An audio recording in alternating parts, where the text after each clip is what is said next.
So one of the things that I often get asked about is culture and building teams, and what does that look like? How do you get the best out of the team that you've hired? Well, there are a number of phases to that, obviously.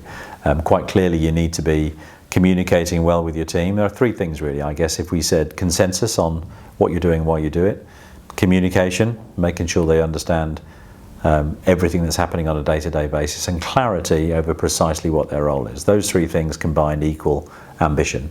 And if people are ambitious in your business, then they're going to do well.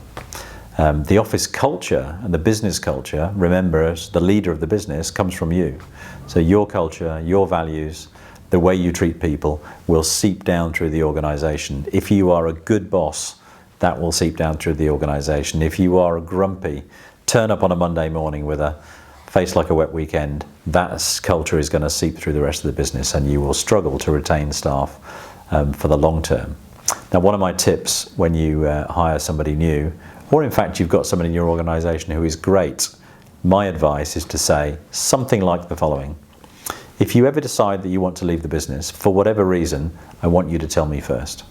I don't want you to go looking for a job, get a job, and then hand in your notice. I want you to give me the ability to tell you why you need to stay, and then hopefully we can come to some kind of agreement. But you're really valuable to the business, so if ever that situation arises, please let me know first.